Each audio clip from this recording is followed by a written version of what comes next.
తాకట్లో ఉన్న బంగారాన్ని విడిపించలేక వడ్డీల మీద వడ్డీలు కడుతూ ఇబ్బంది పడుతున్నారా? అయితే ఇప్పుడే సంప్రదించండి శివ గోల్డ్ కంపెనీ. మీ నమ్మకానికి మా హామీ శివ గోల్డ్ కంపెనీ. వైసీపీ హయాం నాటి మద్యం కుంభకోణం సిండికేట్కు ఈశ్వర్ కిరణ్ కుమార్ రెడ్డి వెన్నెముక అని సిట్ నిగ్గు తేల్చింది. డొల్ల కంపెనీల ఏర్పాటు, లంచాల సొమ్ము రవాణాలో ఆయనదే కీలక పాత్ర అని అధికారులు రిమాండ్ రిపోర్టులో వెల్లడించారు. 2024 ఎన్నికల్లో ఓటర్లకు పంచేందుకు డబ్బు చేరవేతలోనూ కిరణే ప్రధాన పాత్ర పోషించినట్లు తెలిపారు. వైసీపీ హయాంలో జరిగిన మద్యం కుంభకోణంలో నిందితుడు ఈశ్వర్ కిరణ్ కుమార్ రెడ్డి ప్రధాన ఆర్థిక సూత్రధారి అని సిట్ అధికారులు నిగ్గు తేల్చారు. రవాణా వ్యవస్థ, మనీ లాండరింగ్ ను ఆయనే పర్యవేక్షించాడని నిర్ధారించారు. రాజ్ కేసిరెడ్డితో కుమ్మక్కై ముంబైకు చెందిన షెల్ కంపెనీలో హవాలా సంస్థలతో ఒప్పందం చేసుకున్నాడని రిమాండ్ రిపోర్టులో అధికారులు వెల్లడించారు. డొల్ల కంపెనీలు, లాజిస్టిక్స్, ప్లాట్ఫామ్లు, ఆర్థిక మార్గాలతో ప్రత్యేక వ్యవస్థను రూపొందించి నిర్వహించాడని తెలిపారు. మద్యం సేకరణ, ఓఎఫ్ఎస్ల జారీలో అక్రమాలకు పాల్పడడం ద్వారా వచ్చిన లంచాల సొమ్మును మార్చడం, నిల్వ చేయడం, తరలించడంలో కీలకంగా వ్యవహరించాడని పేర్కొన్నారు.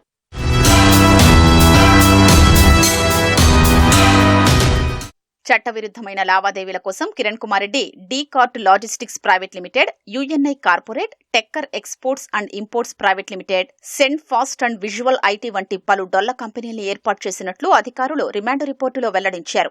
వీటి ద్వారా సొమ్మును మళ్లించాడని తెలిపారు. యుఎన్ఐ కార్పొరేట్లో పేరుకే నల్లారి ప్రణతిరెడ్డి డైరెక్టర్గా ఉన్నారని, ఆర్థిక నిర్ణయాలన్నీ రాజ్ కేసిరెడ్డి ఆదేశాల మేరకు కిరణే తీసుకునేవాడని పేర్కొన్నారు. అక్రమ లావాదేవీల్ని అకౌంటెంట్ కొమ్మాలపాటి వసంతకుమార్ ధృవీకరించారు. లంచాల సొమ్మును బ్లాక్ మనీని వైట్ గా మార్చే పనిని మద్యం సిండికేట్ కిరణ్ కి అప్పగించిందని వెల్లడించారు. అతను ఐఐటి బ్యాచ్మేట్ అయిన అంజనీ కుమార్ ద్వారా అదాన్ డిస్టిలరీస్ సంబంధిత సంస్థల నుంచి నిధుల్ని మళ్లించి అర్రోయో సర్వీసెస్ ప్రైవేట్ లిమిటెడ్ ద్వారా సుమారు 10 కోట్లను మార్చాడని తెలిపారు. ఈ లావాదేవీల్ని easy load network private limited ద్వారా నిర్వహించాడని సుమిత్ శర్మ సిట్కిచ్చిన సాక్ష్యంలో ధృవీకరించారు. చట్టవిరుద్ధమైన నకిలీ ఇన్వాయిస్లు, నిధుల బదిలీల్ని అదాన్, లీలా సంస్థల ద్వారా కిరణ్ నిర్వహించాడని రిమాండ్ రిపోర్టులో ప్రస్తావించారు. వీటి ద్వారా అక్రమ సొమ్మును విభజించి ల్యాండరింగ్ కు పాల్పడ్డాడని తెలిపారు. సిండికేట్ నియంత్రణలోని డిస్టిలరీలు, ముఖ్యంగా అదాన్ డిస్టిలరీస్ ప్రైవేట్ లిమిటెడ్ కు నిధులు సమకూర్చడంలోనూ కీలక పాత్ర పోషించాడని పేర్కొన్నారు. ఆర్థిక చర్చల సమయంలో కిరణ్ రాజ్ కేసిరెడ్డితో కలిసి పాల్గొనేవాడని చెప్పారు. రాజ్ రుణాలు, వ్యాపార అడ్వాన్స్ల ముసుగులో కిరణ్ స్థాపించిన డీ-కార్ట్ లాజిస్టిక్స్ కు 30 కోట్లు బదిలీ చేశాడని వెల్లడించారు. తర్వాత ఈ సొమ్మును డిస్టిలరీ కార్యకలాపాల విస్తరణ, మద్యం సరఫరాను తమ నియంత్రణలో ఉంచుకునేందుకు ఉపయోగించారని తేల్చారు.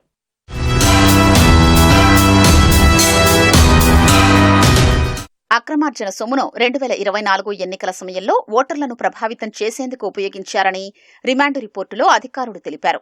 డబ్బు రవాణా, పంపిణీ కోసమని 5 కోట్ల వరకు తరలించేందుకు కారులో రహస్య అరను తయారు చేశారని తెలిపారు. సిండికేట్ కార్యాలయాలుగా ఉపయోగించే ప్లాట్ల నుంచి అర్ధరాత్రి నగదు సంచుల తరలింపును కిరణే పర్యవేక్షించాడని వెల్లడించారు.